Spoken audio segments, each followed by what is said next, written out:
Good morning everyone. Welcome to study with Aastha YouTube channel. यदि आप channel पर पहली बार विजिट कर रहे हो तो चैनल को सब्सक्राइब ज़रूर कर लीजिए, साथ में बेल आइकन को प्रेस कर लीजिए ताकि हमारी सभी वीडियो के रेगुलर नोटिफिकेशन आपको मिलते रहें। आइए आज के समाचार पत्रों पर डालते हैं एक नज़र। केंद्र सरकार ने रविवार को देश में लॉकडाउन 31 मई तक बढ़ाने का ऐलान किया है। चौथे चरण में राज्यों को ज़्यादा अधिकार दिए गए हैं। राज्य ग्रीन, ऑरेंज, रेड जोन के साथ बफर और कनेक्टेड जोन तय कर सकेंगे। कंटेनमेंट जोन छोड़कर अन्य क्षेत्रों में राज्य बिना रोक वाली गतिविधियों को मंजूरी दे सकेंगे। गृह मंत्रालय की ओर से जारी दिशा निर्देश के अनुसार राज्य दुकान, बाजार, व्यावसायिक स्थलों पर काम के लिए अलग अलग समय तय कर सकेंगे। कंटेनमेंट जोन में जरूरी सेवाओं को अनुमति होगी। रात 7 से सुबह 7 बजे तक आवाजाही पर रोक रहेगी। लॉकडाउन का पालन सुनिश्चित करने के लिए दंडात्मक उपाय करने दफ्तर जाने वाले कर्मचारियों को आरोग्य सेतु डाउनलोड करने को कहा गया है। गृह मंत्रालय ने कहा है कि ये दिशा निर्देश राज्यों से विचार विमर्श के बाद ही जारी किए गए हैं। यूपी सरकार लॉकडाउन के चौथे चरण में अमल के लिए सोमवार को विस्तृत गाइडलाइन जारी करेगी। मुख्यमंत्री योगी आदित्यनाथ ने इस मुद्दे पर सोमवार को मंत्रियों की बैठक बुलाई। उत्तर प्रदेश के deputy CM doctor Dinesh Sharma ने कहा है कि राज्य सरकार केंद्र सरकार द्वारा तय की गई गाइडलाइन का पालन करेगी। उन्होंने कहा है कि केंद्र सरकार द्वारा रेड, ग्रीन और ऑरेंज जोन तय करने की जिम्मेदारी राज्य सरकार को देने की सहूलियत होगी। जिला प्रशासन तय करेंगे कि कहाँ रेड जोन बनाया जाए। देखिए, इस लॉकडाउन के क्षेत्र में कौन कौन से सेक्टर हैं जिन्हें खोला गया है, जैसे बस यात्री गाड़ियों से अंतर्राज्यीय यात्राएं। हालांकि राज्यों को मंजूरी भी जरूरी। सरकारें राज्य के अंदर बस सेवाएं शुरू कर सकती हैं। बिना दर्शक स्टेडियम खुलेंगे। बस डिपो पर कैंटीन व रेलवे स्टेशन खुले रहेंगे। निषिद्ध क्षेत्रों में दुकानों और मॉल के अलावा सोमवार से सभी दुकानों को अलग अलग समय पर खोलने की अनुमति होगी। रेस्तरां को किचन खोलने की छूट, इससे लोग खाना अपने घर पर मंगवा सकेंगे। पर खाने पीने की दुकानें खुलेंगी। ऑनलाइन सामान मंगवाने की छूट होगी। अब देखते हैं क्या क्या चीज़ें बंद रहेंगी। सभी घरेलू और अंतर्राष्ट्रीय उड़ान सेवाओं पर प्रतिबंध रहेगा। मेट्रो और सामान्य रेल सेवाओं पर रोक जारी रहेगी। 65 से अधिक उम्र वाले गंभीर बीमारी से पीड़ित गर्भवती, 10 साल से कम उम्र के बच्चे घर में ही रहेंगे। Cinema hall, hotel, restaurant, swimming pool, mall, gym, मनोरंजन पार्क, बार, ऑडिटोरियम, थिएटर बंद रहेंगे। स्कूल, कॉलेज, सभी प्रकार के शैक्षणिक संस्थान बंद रहेंगे। ऑनलाइन पढ़ाई पर कोई रोक नहीं। सभी सामाजिक, राजनीतिक, खेल, मनोरंजन, शैक्षणिक, सांस्कृतिक, धार्मिक आयोजनों पर प्रतिबंध रहेगी। भारत में अभी तक कुल 90,927 कोरोना संक्रमण के मामले आ चुके हैं, जिसमें 2,872 लोगों की मृत्यु हो चुकी है। तो पिछले 24 घंटों में रिकॉर्ड 9,887 नए मामलों की पुष्टि हुई है। लखनऊ विश्वविद्यालय ने सत्र 2020-21 के लिए स्नातक और परास्नातक पाठ्यक्रम में प्रवेश के लिए आवेदन की अंतिम तिथि बढ़ा दी है। अब 13 जून तक आवेदन किए जा सकते हैं। यह जानकारी कुलपति प्रोफेसर आलोक कुमार राय ने दी। कुलपति ने बताया कि लॉकडाउन होने के कारण ग्रामीण परिवेश के छात्रों को आवेदन करने में काफ़ी दिक्कतें आ रही हैं। इसको देखते हुए आवेदन की प्रक्रिया को बढ़ाने का निर्णय किया गया है। बता दें, पूर्व निर्धारित कार्यक्रम के तहत यह आवेदन 20 मई तक लिए जाने थे। डॉक्टर APJ अब्दुल कलाम प्राविधिक विश्वविद्यालय AKTU के इंजीनियरिंग और मैनेजमेंट कॉलेजों में प्रवेश के लिए छात्र आगे नहीं आ रहे हैं। तमाम कोशिशों के बावजूद 1,73,907 आवेदन हुए हैं। इनमें सिर्फ 1,48,729 ने फीस जमा की है। अभी तक जो आवेदन मिले हैं उसके अनुसार बीटेक की कुल 1,42,000 सीटों के सापेक्ष उतने भी आवेदन नहीं प्राप्त हुए हैं।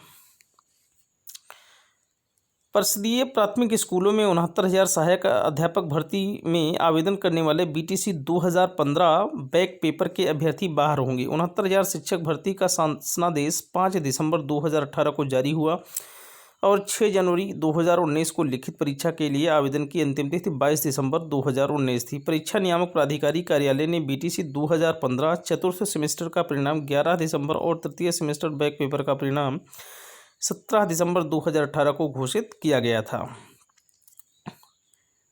भर्ती परीक्षा के लिए ऑनलाइन आवेदन के साथ ही अभ्यर्थियों से घोषणा पत्र भरवाया गया था कि आवेदन की तिथि को मेरे पास आवेदन पत्र में उल्लिखित समस्त अंक पत्र, प्रमाण पत्र, आरक्षण एवं विशेष आरक्षण संबंधी प्रमाण पत्र उपलब्ध हैं। यदि परीक्षा के पूर्व या बाद में जांच के बाद कोई विवरण या असत्य या गलत पाया जाता है तो संबंधित अधिकारी को अभ्यर्थन निरस्त करने वैधानिक कार्यवाही का अधिकार होगा। यदि कोई सूचना गलत पाई गई तो उसका उत्तरदायित्व तो मेरा होगा। डॉक्टर भीमराव अंबेडकर विश्वविद्यालय से फर्जी प्रमाण पत्र की आड़ में विभागीय अधिकारियों ने अन्य शिक्षकों को भी लपेट लिया है। हाथरस में एक शिक्षक ने कोलकाता विश्वविद्यालय से 2002 बीएड किया था, लेकिन उसने अंबेडकर विश्वविद्यालय से फर्जी डिग्री मामले में बर्खास्त कर दिया गया। इटावा के एक शिक्षक ने 2004 में बीएड किया था, लेकिन उसकी सुनवाई नहीं हुई और बर्खास्त कर दिया गया। इन जिलों में बीएसए ने नए सिरे से मामले की सुनवाई करने के आदेश दिए हैं। मामला डॉक्टर भीमराव अंबेडकर विश्वविद्यालय में से 2005 में फर्जी प्रमाण पत्र व अंक पत्र के सहारे नौकरी हासिल करने वाले और फिर उन्हें बर्खास्त करने का है। इस मामले में आए हाईकोर्ट के ताज़ा फैसले के बाद बेसिक शिक्षा विभाग के निदेशक सर्वेंद्र विक्रम बहादुर सिंह ने जिलों को निर्देश दिया है कि सभी मामलों में समयबद्ध तरीके से निस्तारण करें। जवाहरलाल नेहरू विश्वविद्यालय जेएनयू संघ क्षेत्र ने विश्वविद्यालय प्रशासन से छात्रों को तत्काल लंबित छात्रवृत्ति जारी करने की मांग की है। इस संबंध में छात्र संघ के सभी पदाधिकारियों ने कुलपति प्रोफेसर एम जगदीश को पत्र लिखा है। पत्र में छात्र संघ ने कहा है कि छात्रों को पिछले सेमेस्टर से ही छात्रवृत्ति का भुगतान नहीं हुआ है। छात्र संघ ने कुलपति से कहा है कि जेएनयू प्रशासन स्वयं मानता है कि विश्वविद्यालय के 40% छात्र 12,000 से कम आय वाले परिवार से आते हैं। ऐसे में तत्काल लंबित छात्रवृत्ति का भुगतान हो। जामिया मिलिया इस्लामिया ने अंतिम सेमेस्टर और वर्ष वाले छात्रों के लिए जुलाई में ऑफलाइन परीक्षा आयोजित करने की घोषणा की है, लेकिन हालात आगे भी नहीं सुधरते हैं तो परीक्षा परिणाम असाइनमेंट और प्रैक्टिकल के आधार पर जारी किया जाएगा। जामिया ने इस बार छात्रों को ऑनलाइन असाइनमेंट जमा करने का निर्देश दिया है। इसके तहत अंतिम सेमेस्टर समेत सभी सेमेस्टर के सभी छात्रों को 5 जून तक ऑनलाइन असाइनमेंट जमा करने होंगे। दिल्ली विश्वविद्यालय के नए फरमान में न केवल स्नातक परास्नातक अंतिम वर्ष के छात्र बल्कि डिप्लोमा और सर्टिफिकेट कोर्स वाले छात्रों को भी ओपन बुक एग्जाम के माध्यम से परीक्षा देने की बात की गई है, लेकिन सुदूर क्षेत्र जहां इंटरनेट व नेटवर्क संबंधी परेशानी है वहां के छात्रों में भी इसको लेकर असमंजस है। जम्मू कश्मीर के छात्रों ने स्थानीय प्रशासन व डीयू से कहा है कि 2G नेटवर्क के सहारे ऑनलाइन परीक्षा कैसे देंगे। अर्थव्यवस्था को कोरोना की मार से बाहर निकालने के लिए प्रधानमंत्री नरेंद्र मोदी द्वारा घोषित 20 लाख करोड़ रुपए के राहत पैकेज आत्मनिर्भर भारत का वित्त मंत्री निर्मला सीतारमण ने 5 चरणों में पेश किया। अब देखिए, इसकी पहली किस्त के तहत 5.94 लाख करोड़ की पहली मदद MSME को दी गई। 5 चरणों के राहत पैकेज की पहली किस्त के तहत कुल करीब 5.94 लाख करोड़ रुपए की मदद सूक्ष्म लघु एवं मझोले यानी MSME क्षेत्र से जुड़ी कंपनियों के लिए की गई। MSME क्षेत्र में करीब 7 करोड़ कंपनियां हैं। 3 लाख करोड़ रुपए की तत्काल मदद MSME को कार्यशील पूंजी के लिए दिया गया। 20,000 करोड़ रुपए मुश्किलों का सामना कर रही MSME के लिए 50,000 करोड़ रुपए का फंड MSME के लिए 2,800 करोड़ MSME के कर्मियों के EPF के लिए दिया गया। 6,759 करोड़ रुपए EPF दरें घटाने से राजस्व पर बोझ कम होगा। तो वहीं 90,000 करोड़ बिजली वितरण कंपनियों के लिए दिया गया। दूसरी किस्त में 3.10 लाख करोड़ रुपए की दूसरी किस्त का ऐलान किया गया। इसमें प्रवासी मजदूरों और किसानों को राहत देने पर जोर दिया गया। 3,500 करोड़ रुपए प्रवासी मजदूरों को 2 माह मुफ्त भोजन के लिए, 1,500 करोड़ रुपए मुद्रा शिशु लोन पर ब्याज छूट के रूप में दिया गया है। तीसरी किस्त के तहत 1.5 लाख करोड़ की तीसरी किस्त का ऐलान किया गया। इसमें कृषि, मत्स्य व खाद्य उत्पाद से जुड़ी छोटी कंपनियों की तरजीह दी गई है। 10,000 करोड़ रुपए की छोटी खाद्य उत्पाद इकाइयों के लिए दिया गया। 20,000 करोड़ रुपए मत्स्य संपदा योजना के लिए दिया गया है। चौथी और पांचवी किस्त की बात करते हैं तो 48,100 करोड़ रुपए का ऐलान चौथी और पांचवी किस्त में मदद के लिए यह मुख्यतः सुधारों से संबंधित है। 40,000 करोड़ अतिरिक्त मनरेगा पर खर्च किया जाएगा और 8,000 करोड़ रुपए विशेष सहायता के लिए दिया गया है। 8.1 लाख करोड़ रुपए रिजर्व बैंक ने अपनी घोषणाओं के जरिए अर्थव्यवस्था को मदद दी है। 20 लाख करोड़ रुपए की कुल योजनाओं में रिजर्व बैंक की सहायता भी शामिल है। कोरोना के चलते स्कूल बंद हैं और अभी यह भी स्पष्ट नहीं है कि कब तक स्कूलों को बंद रखना पड़ सकता है। इससे निपटने के लिए सरकार ने ऑनलाइन प्लेटफॉर्म और डीटीएच के माध्यम से शिक्षण कार्य आरंभ किया है। अब इसे गति देने के लिए हर कक्षा के लिए एक डीटीएच चैनल तैयार करने का ऐलान किया गया है। साथ ही पीएम ई विद्या के माध्यम से एक राष्ट्र एक डिजिटल प्लेटफॉर्म आरंभ होना है। वित्त मंत्री निर्मला सीतारमण ने रविवार को इसकी घोषणा की। उन्होंने कहा कि पीएम ई विद्या डिजिटल पोर्ट और ऑनलाइन के लिए एक मल्टी मोड एक्सेस के लिए कार्यक्रम जल्द ही लॉन्च किया जाएगा। इसी के तहत पहली से 12वीं कक्षा तक की कक्षाओं के लिए एक एक डीटीएच चैनल शुरू किया जाएगा। प्रत्येक कक्षा के लिए 6 घंटे का ई कंटेंट तैयार किया जा रहा है। कोविड-19 की महामारी से त्रस्त अर्थव्यवस्था को दुरुस्त कर पटरी पर लाने के लिए घोषित आर्थिक राहत पैकेज में सरकार ने मनरेगा पर भरोसा जताया है।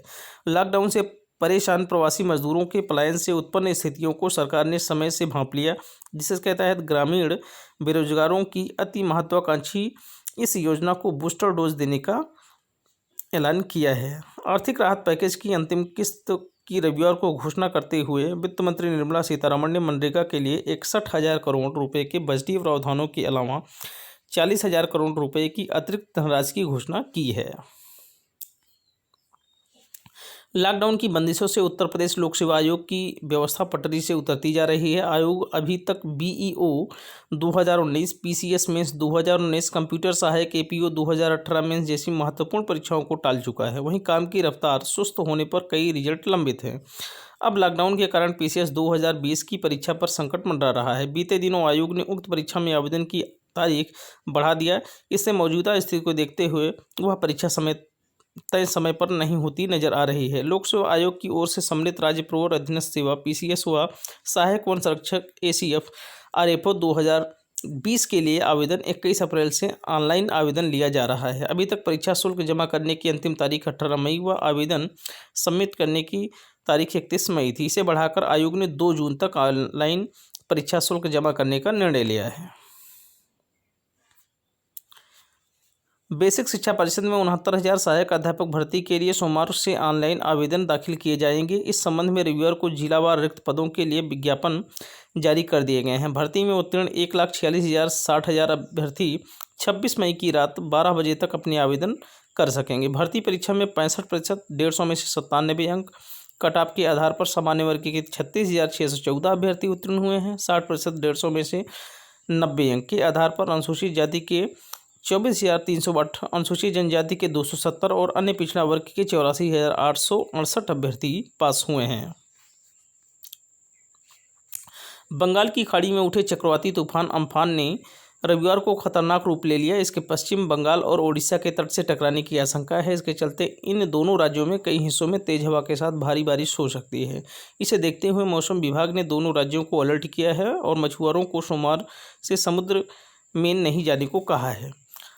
यदि आज का सेशन आपको पसंद आया हो तो लाइक करें, कमेंट करें और शेयर करें। साथ में स्टडी विद आस्था के इस यूट्यूब चैनल को सब्सक्राइब ज़रूर कीजिए। Thank you so much. शुक्रिया, धन्यवाद। Have a nice day.